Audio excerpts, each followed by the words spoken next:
నమస్తే రమగారు. నమస్తే జయ. రమగారు, ఏదన్నా ఆపదొచ్చింది, ఏదో ఒక సమస్య వచ్చింది. మొట్టమొదట మనం చేసే పని ఏంటంటే, ఒక మొక్కు మొక్కేసుకుంటాం మన ఇష్ట దైవానికి. అమ్మా నీకు నేను ఇది చేస్తాను, నన్ను ఇక్కడ గట్టెక్కించు. లేదా స్వామి, ఎవరి ఇష్టం ప్రకారం వాళ్ళు మొక్కుకుంటాం. కానీ ఆ సమస్య నుంచి ఆ గట్టెక్కేస్తాం కదా, ముందుకెళ్ళిపోతుంది, సమస్య తీరిపోతుంది. ముందనుకున్న మాట మర్చిపోతాం రమ్మగారు. సరేలే అంటే మర్చిపోకపోయినా చేద్దాంలే, ఇప్పుడు అంత తొందర ఏముంది, దాన్ని ఇంక అసలు పక్కన పెట్టేస్తాం. అలా మొక్కులు తీర్చుకోకపోతే, లేకుంటే కొంత ఆలస్యం చేస్తే ఏమైనా ఇబ్బందులు ఉంటాయి అంటారా? మనం అందరం సత్యనారాయణ వ్రతాలు చేసుకుంటాం. అవును. సత్యనారాయణ వ్రత కథ ఇదే కదా.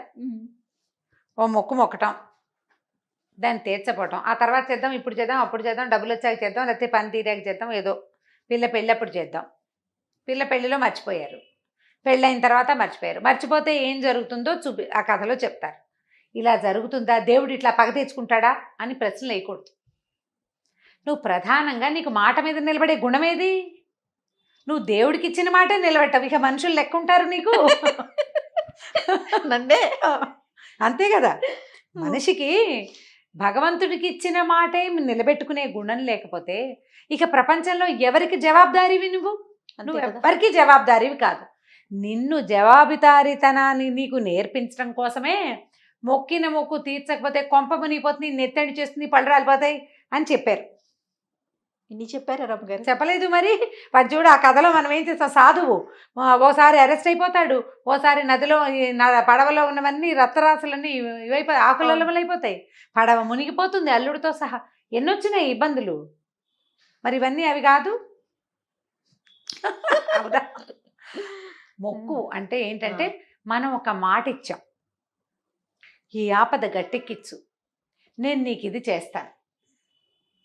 ఏమి నువ్వు కొట్టే 10 కొబ్బరికాయలు, మీరు చేయించే కేజీ బెల్ల పానకము, లేకపోతే నువ్వు పెట్టే 5 కేజీల పులిహోర, నీ జుట్టు, అవి కావాలా దేవుడికి? అదే కదా. అసలు నీకెక్కడివి అవి? దేవుడు కాదు ఇవన్నీ, ఆయన ఇచ్చినవే కదా. సమస్తము భగవంతుడిదే, భగవద్విభూతి ప్రపంచం. ఆయన యొక్క శక్తే నీ మెళ్ళో నగ, నీ నెత్తి మీద ఉన్న జుట్టు, నీ వేలుకున్న ఉంగరం, నీ బతుకు, నీ ప్రాణం భగవంతుడు ఇచ్చింది. ఇక్కడ ఏది నాది కాదే, ఏది నాది కాదు. శరీరం నేను అని భావించేది కూడా మనది కాదు. అది ఏ క్షణాన మనది కాకుండా పోతుందో మనకి తెలీదు. అంతే, ఈ క్షణమే మనది. ఆ మనది అంటే నువ్వు చేసుకున్న మంచి ఏదైనా ఉందా, నువ్వు నిలబెట్టుకున్న మాట ఏదైనా ఉందా, నువ్వు చేసిన పూజ, నువ్వు చేసిన దానం, నువ్వు నిలబెట్టుకున్న మాట, నీ సత్ప్రవర్తన, అవి నీవి. నీ వెనకాల నీతోటి వచ్చేది ఏదైనా ఉంటే అదే తప్ప ఈ చెవులకు పెట్టుకుని నెత్తి మీద ఉన్నది ఏమి రావు వెనక్కి. ఇవన్నీ కలిసిపోతాయి. వస్తువులు వెనక వాళ్ళకి వెళ్తాయి. శరీరం ఎవరు తీసుకుంటారు చెప్పు? ఇప్పుడు ఒక మనిషి చచ్చిపోయింది, ఒక అమ్మ పోయింది, అమ్మ ఒంటి మీద బంగారం ఆడపిల్లలు పంచుకుంటారు. అవును. లేదా మగ పిల్లలకి ఇస్తారు. ఆడపిల్లలు లేరు, కోడళ్ళు పంచుకుంటారు. శరీరం తలా ముక్క తీసుకుంటామా? అది ఎక్కడికి వెళ్తుంది? భూమిలో కలిసిపోతుంది. కాల్చేస్తాం, పూజ చేస్తాం, అంతేనా? అది నీది కాదు. ఈ వస్తువులు నీవెక్కడున్నాయి? అంతా తలవటి తీసేసుకున్నారు కదా. ఇప్పుడు నీదంటూ ఏది ఇక్కడ? ఏది నువ్వు చేసావో మనమే లేనప్పుడు మనం ఎక్కడి నుంచి వస్తాయి? ఏమీ లేదు, సున్నా. కానీ నువ్వనేవాడివి ఒకడున్నావు, నువ్వు ఇందులోంచి లేచక్కబోయి బయట నుంచున్నావు. ఆ నుంచున్న వాడికి కొంత ఏదో ఉన్నది. ఆ ఉన్నది ఏమిటంటే, ఉన్నది మన్నది అంతా నువ్వు చేసింది. నువ్వు చేసిన భగవత్ పూజ, నువ్వు చేసిన దానం, నువ్వు చేసిన సహాయం, నీ శ్రద్ధ, నీ భక్తి, నీ విశ్వాసం, అవి మాత్రమే సూక్ష్మ రూపంలో నిన్ను అనుసరిస్తాయి. నువ్వు చేసిన బాకీలు అవి కూడాను రుణానుబంధ రూపేణ పశుపత్ని సుతాలయ అన్నారు. రుణాలు, అనుబంధాలు నీ వెనకాలొస్తాయి. బాకీలు ఇక్కడ అప్పులు పెట్టి చాలా జనాల్ని హింస పెట్టి, బాధ పెట్టి, పెళ్ళాన్ని చావగొట్టి చెవులు మూస్తే రేపొద్దున అది మొగుడవుతుంది వచ్చే జన్మలో. అవన్నీ వస్తాయి మనతో పాటు. వస్తువులు గిస్తువులు ఏం రావు కదా. ఇప్పుడు మనం దేవుడికి ఇచ్చేది ఏం మొక్కుంటాం జయ? పాతకాలంలో నా మెడ ఉత్తరించి ఇస్తానని చెప్పుకోము. ఏం చెప్తాము? నిలువు దోపిడి మొక్కుతాం జనరల్గా కదా. లేదా ఒక గాజులో ఓ వస్తువో ఓ ఇదో చీర పెడతామమ్మా, చీర పెడతానంటారు. బోనా ఇవి వేస్తాం, ఒక పోతనేస్తాను, కోడిని వేస్తాము, ఇంకో దాన్ని వేస్తాము. లేకపోతే నీ గుడికి నడిచొస్తాను, కాలినడకను వస్తాను, పాయసం చేసి అంతే పంపిస్తాను. అంతే. అక్కడికి వచ్చి పొంగళ్ళు పెడతాము. జనరల్ మొక్కులు, కొబ్బరికాయలు కొట్టుకుంటాము, ఇంకొంచెం శక్తి ఉంటే ఏదో ఒక నగ నగ చేయించుతామని. చేయిస్తాం, నిలువు దోపిడి శక్తి మీద, నిలువు దోపిడి ఆ. కాకపోతే ఈ కవచం చేయిస్తాం, ఇంకో చేయిస్తాం, నీకు నేత్రాలు చేయిస్తాం, దండాలు పెట్టుకుంటాం. అవునండి. అవన్నీ భగవంతుడి వస్తువులే. మన ఎందు శక్తి ఉంటే ఆ శక్తిని మనం సమర్పిస్తాం. నీకు ఉండాల్సింది ఏమిటి? శ్రద్ధ ప్రధానమైంది. నువ్వు వ్రతం, సత్యనారాయణ స్వామి వ్రతం చేస్తానన్నావు. వ్రతానికి ప్రధానంగా కావాల్సింది ఏమిటి?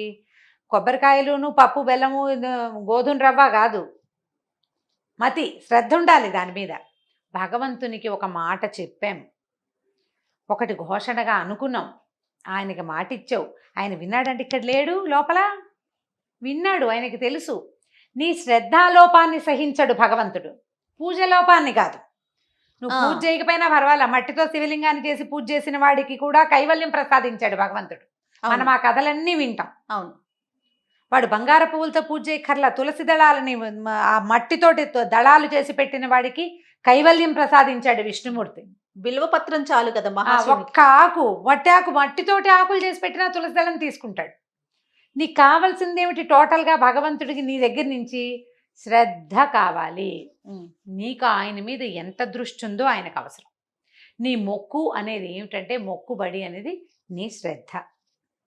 నువ్వు ఎంత జ్ఞాపకంగా భగవంతుడు ఈ సమయంలో ఆయన నా మొరాలకించి నా పాలిట నిలబడ్డాడు అని నువ్వు ఎంత ప్రగాఢంగా విశ్వసించావో ఆ విశ్వాసానికి గుర్తే నీ యొక్క మొక్కుబడి చెల్లింపు. నువ్వు అప్పుడు అమ్మాయి అనుకున్న తర్వాత మర్చిపోతే ఎట్లా? నువ్వు నీలో ఉన్నవాడికే నువ్వు దొంగ నాటకాలు ఆడితే నీ చుట్టూతా ఉన్న ప్రపంచంతో ఎందుకు ఆడవు? నువ్వు మీరు మొదటే నాటకం చెప్పారు, భగవంతునికి ఇచ్చిన మాటే మనం నిలబెట్టుకోకపోతే ఇంకేం చేస్తాం? పక్కన మనతో ఉండే వాళ్ళకి లేకపోతే సమాజంలో ఉండే వారికి ఏం చెయ్యం. ఏం చేయలేం కదా. కాబట్టి ఇది నిలబెట్టుకోవాలి. ఇప్పుడు మొక్కులు బొళ్ళు మొక్కేసుకుంటాం, ఎలాగండి అంటావు? నీ ప్రశ్న డజన్ మొక్కులు మొక్కారనుకోండి, ఎంచక్క రాసి పెట్టుకోండి, ఆ. మర్చిపోకుండా. నలుగురు దేవుళ్ళని పెట్టుకోకండి, ఒకళ్ళని లేదా ఇద్దరిని పెట్టుకోండి, ఈజీగా ఉంటుంది. నేను నవ్వుతూ చెప్పినా జయ, నిజమండి. ఇది ఎంత శ్రద్ధాపూర్వకమైన విషయం అవును అంటే, ఇప్పుడు మనం తీర్చలేదనుకో, ఆయన ఏం చేస్తాడో చేయడో, సత్యనారాయణ వ్రత కథలోలాగా అయిపోతుందని కాదు, ఆ. నీకే భయం వేస్తుంది. వ్యక్తులకి భయం ఏదా? అవును. ఇప్పుడు పూజ చేయాలి మానేసాము, ఏదో సడన్ గా మొదట యాక్సిడెంట్ అయినప్పుడు దాన్ని మొక్కేవు, ఈ 10 ఏళ్ళు 8 ఏళ్ళు గడిచింది, నువ్వేం చేయలేదు, ఇవాళ ఏదో ముంచుకొచ్చింది, అమ్మో అవాళ అది చేయలేదు అందుకే ఇది వచ్చింది అనిపించదు? ఖచ్చితంగా మనసులో అదొక లాగా అనిపించేస్తుందండి. దాని ఫలితమే అనిపిస్తుంది ముందు. అనిపిస్తుంది. దేవుడు పగ తీర్చుకుంటాడా? ఏమీ పగ తీర్చుకోడు. నీ మాట నిలబెట్టుకోలేని గుణం ఏదైతే ఉందో అది ఇక్కడ నీకు చూపిస్తోంది. నీ క్రియకి ప్రతిక్రియ. అది ఇంకా మనకి అలవాటు. అంతే నువ్వు కదండి. అద్దంలో చూసి మొహం చూస్తే ఏమవుతుంది? నువ్వు అద్దంలో మొహం చూసుకున్నావు, ఏం కనబడుతుందో చెప్పు. మనమే కనిపిస్తాం. కనిపిస్తామా? ఇప్పుడు నువ్వేం చేసావు? 10 ఏళ్ల నాడు అద్దంలో మొహం చూసుకున్నావు, దాని మీద ఏదో రాసావు, 10 ఏళ్ల తర్వాత అది రాసింది పోయింది, నీ ప్రతిక్రియ అక్కడ కనపడుతుంది. అంతే జరుగుతుంది. అవును. భగవంతుడు చేయడు అవేవి. నీ యొక్క క్రియకి ప్రతిక్రియే మనం అనుభవిస్తాం. ఒకవేళ అనుభవిస్తే, అనుభవించం, నీకు లోపల కించలేదు, కించలేని వాడు బతికేస్తాడు? ఆలోచనే రాదు. వాడికి ఆలోచనే ఉండదు. వాళ్ళందరూ బతికేయట్లేదండి, అమెరికాలో మనలాగా మొక్కులు ముక్కోరు, వాడు అలా బతకలేదంటే బతుకుతాడు. వాడు కుక్క అవుతాడో, పంది అవుతాడో, పిలుకునవుతాడో వచ్చే జన్మలో వాడికి తెలియదు, నీకు తెలియదు, నాకు కూడా తెలియదు, దేవుడు కూడా తెలియదు. ఆయన ఈ జంజాటంలో పడ్డావు. నిన్ను పుట్టించే ప్రయత్నం ఆయన ఏం చేయడు, నిన్ను పుట్టించే ప్రయత్నం మనమే చేసుకుంటాం, మనని పుట్టించేది. ఇప్పుడు నువ్వు చేసిన సత్కర్మ కుకర్మాల ఫలితమే రేపు నీ మరుసటి జన్మ. ఇవాల్టి నీ జన్మ నీ ముందటి జన్మ తాలూకు ఫలితం. ఇప్పుడు నువ్వు చేసిందే నీ తర్వాత వస్తుంది. ఇది నువ్వు నమ్మితే అప్పుడే నువ్వు మొక్కుతావు. దీని మీద నీకు నమ్మకం లేదనుకో, నువ్వు అసలు మొక్కవు, నీకు ప్రశ్నే లేదు. అంతే. ఈ తర్వాత పుడతాము, ముందు ఒక జన్మ ఎత్తాము, ఇప్పుడు మనం మధ్యలో ఉన్నాము అన్న ఊహ నీకు లేదనుకో, పైన ఒకడు ఉన్నాడు అనే ఆలోచనే లేకపోతే ఇంకేముంది? అసలు మొక్కులే లేవు కదా. లేదు. అంతా నేను నా ఇష్టం నేనే అని భావిస్తాం. ఈ నేనే అని భావించేవాడు కూడా ప్రతివాడు లోపల ఏదో ఒక రోజున దేవుడా నాకేమిట్రా ఈ సమస్య అనుకోకుండా ఉండలేడు. God please help me, please save me అనకుండా ప్రపంచానికి వినపడినివ్వడు. వాడి లోపల వాడికి తెలుసు, వాడికి సహాయం అవసరం అవుతోంది అనే సంగతి వాడి లోపల వాడికి ఖచ్చితంగా తెలుసు. అవును. వాడికి హెల్ప్ని పంపిస్తాడు. అడిగిన వాడికే చేస్తాడు దేవుడు, అడగని వాడికి చేయడని అనుకోవద్దు. అసలు అడగకపోయినా చేస్తాడు. అందుకే దేవుడు కదా. అందుకే కదా భగవంతుడు అనేది. మొక్కినప్పుడు జ్ఞాపకంగా రాసి పెట్టుకోండి. టూ మెనీ మొక్కులు పెట్టుకోపోకండి. తీర్చకపోతే భయం ఇస్తుందమ్మా. భయపడ్డం ఎందుకు? భగవంతుడి పట్ల భక్తి ఉండాలి. దాని వెనకాలే ఉంటుంది, నీడలాగా భక్తి వెనకాల. చేయకపోతే తప్పు అనే భావన, అంతేగాని కొంప మునిగిపోతుంది అనుకోవద్దు. కొంప కాదు మునిగేది, నీకు లోపల కించగా ఉంటుంది. నేను చేయవలసిన పనిని చేయలేదన్న భావన నిన్ను బాధిస్తుంది. అందులోకి వెళ్ళద్దు. ఏదైనా పరానా సందర్భంలో భర్తకు అనారోగ్యం, పిల్లలకి ఏదైనా దెబ్బలు తగిలినాయి, లేదా చదువులు పూర్తి కావట్లేదు, నీకేదో ఇబ్బంది, నీకే మానసికమైన ఇబ్బంది ఉంటాయి కదా, ఒక లిస్ట్ రాసుకో. అది ఆ దేవుడి మందిరం దగ్గర పెట్టు. ఒకటి నువ్వు అనుకున్న పనులు ఒకటి అయ్యాక దాంట్లో ఒక టిక్కు పెట్టుకో. కొత్త మొక్కులు యాడ్ అయితే ఆ కాగితం మీదే రాసుకో లిస్ట్ లాగా. అప్పుడు మొక్కులు చేసేయద్దు, ఏమవ్వదు. ఇప్పుడు ఏం చేయాలి? పాత మొక్కులు తీరకనే ఇంకో కొత్త మొక్కు మొక్కుకోవాల్సి వస్తే పాత మొక్కును జ్ఞాపకం చేసుకుని అదే తీరుస్తాను ఇంకోసారి దండం పెట్టుకో. అతిగా మొక్కులు మొక్కైపోక మన పరిస్థితులను బట్టి మన వీలును బట్టి మొక్కుకోవాలి. అది కూడా ప్రధానం కదా. అది కూడా ప్రధానం. మొక్కుల్లో సులువుగా మొక్కుకోవచ్చు, సులువైన మొక్కులు మొక్కచ్చు. ఒకవేళ అలా దేవుడికి దండం పెట్టుకోదలిస్తే మనం ఈజీగా చేయగలిగే. ఎలా అండి? 4 చెప్తాను నేను, నా స్టైలు. నీకు చాలా ఇబ్బందిగా ఉంది, నలుగురికి అన్నం పెడతానని దండం పెట్టుకో. 10 మందికి వంట చేసి పెడతాను నేనే స్వయంగా. నేను కష్టపడింది, నేను స్వయంగా కష్టపడిన 10 రూపాయలు ఎవరికైనా దానం చేస్తాను. మా ఆయన జేబులోంచి కాదు, అందుకే నేను అని చెప్తాను. అక్కడి నుంచి ఇప్పుడు కొంతకాలం పాటు దేవుడి కోసం ఫలానా వస్తువు తినను, అన్నం మానేస్తానని మొక్కోకనమ్మ, మీ పుణ్యం ఉంటుంది. ఏదో ఓ కూర, ఓ పండు, ఓ పదార్థం, అది మీ ఫేవరెట్ది అనుకోండి. అప్పుడు దేవుడి కోసం మొక్కుకున్న శ్రద్ధ ఉంటుంది. శనివారాలు రాత్రిపూట అన్నం తినకపోవటం చేస్తాం కదా, అట్లా ఇలాంటి వాటికి వెళ్ళండి. మనం చేయగలిగినవి సులువుగా 11 రోజులు రోజు దేవాలయానికి వస్తానని మొక్కు, నడిచెళ్ళు. 2 కిలోమీటర్ల దూరంలో ఉంది, నడిచొస్తా. ఆరోగ్యానికి ఆరోగ్యం, శ్రద్ధకి శ్రద్ధ, భక్తికి భక్తి, మొక్కుకి మొక్కు, అన్నీ కుదిరినాయి కదా. అలాంటివి పెట్టుకోండి. రోజు బాబాగారి దేవాలయానికి హారతి వేళకు అందుకుంటాను. నువ్వు దానికోసం కుదుర్చుకోవాలి. అక్కడే నీ శ్రద్ధ భగవంతుడు గమనిస్తాడు. యూనివర్స్ గమనిస్తుంది, చుట్టూతా ఉన్న ప్రపంచము గమనిస్తుంది నీ శ్రద్ధని. నీ శ్రద్ధకి తగిన ఫలితం తప్పకుండా నీకు యూనివర్స్ ఇస్తుంది. ప్రధానంగా చేయవలసింది అది. నేనైతే నా మొక్కులు ఇవే ఉంటాయి. రాహుకాలంలో దేవాలయానికి వస్తాను అని మొక్కుంటాను. ఖచ్చితంగా ఏదో కొంచెం పదార్థం చేసి పట్టుకెళ్తే. ఇప్పుడు ఈ కోవిడ్ నేపథ్యంలో 2 సంవత్సరాల నుంచి గుళ్ళు లేవు, గోపురాలు వెళ్ళలేదు కదా.